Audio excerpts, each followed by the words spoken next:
warahmatullahi wabarakatuh. Perkenalkan, kami dari kelompok 2 akan mempresentasikan hasil CPR dasar-dasar kewirausahaan. Sebelumnya, kami akan memperkenalkan diri. Saya Duratun Nafisah.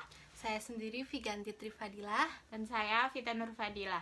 Nah, jadi kelompok 2 ini akan membahas analisis dari perusahaan H&M. Sebelumnya, saya sendiri akan menjelaskan sejarah berdirinya H&M. Apa sih itu H&M?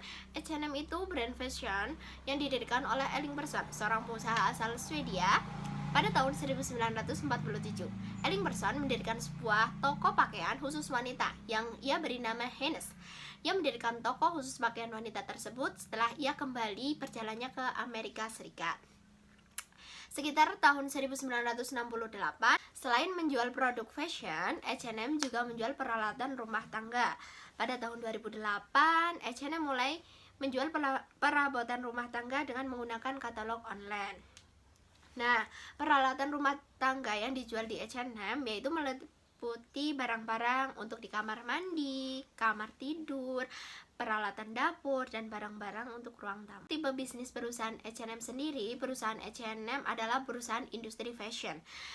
Perusahaan industri ini dapat diartikan sebagai suatu perusahaan yang bertujuan untuk menghasilkan barang jadi atau setengah jadi dari bahan baku yang tersedia.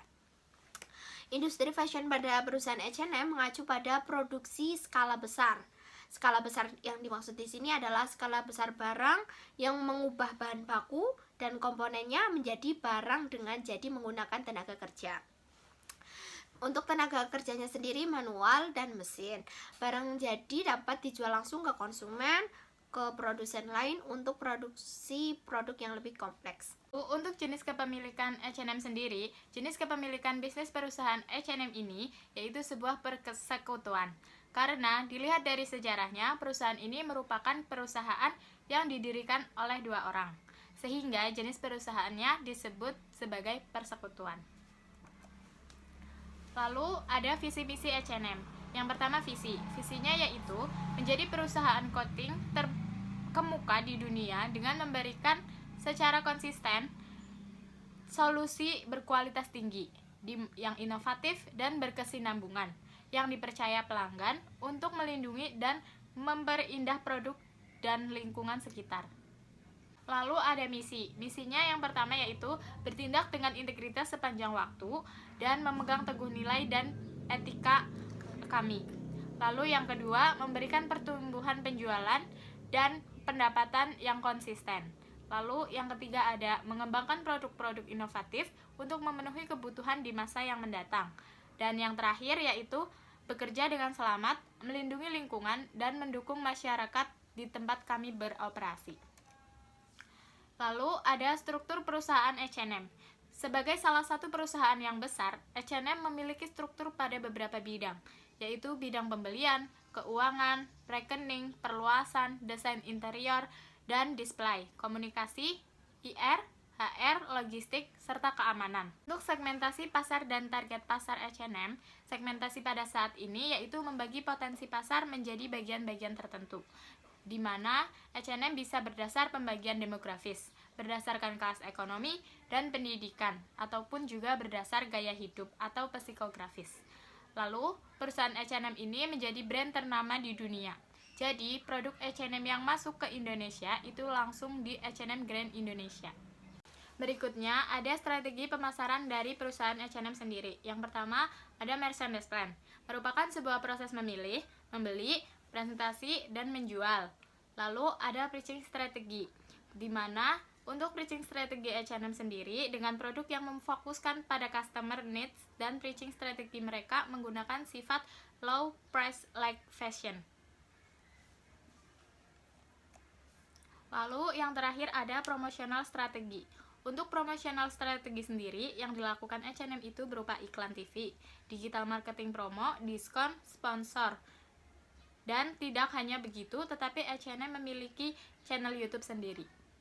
Analisis SWOT. Yang pertama ada kekuatan, salah satunya adalah strategi efektif, kehadiran global, dan harga kompetitif. Dan yang kedua ada kelemahan. Kelemahan memiliki beberapa jenis yaitu ketergantungan berlebihan pada outsourcing, produk kontroversial, dan mode tidak terinspirasi. Dan yang ketiga ada peluang. Peluang terdiri dari diversifikasi produk, eksploitasi e-commerce sepenuhnya, fokus pada pasar berkembang, dan memperluas melalui akuisisi dan merger.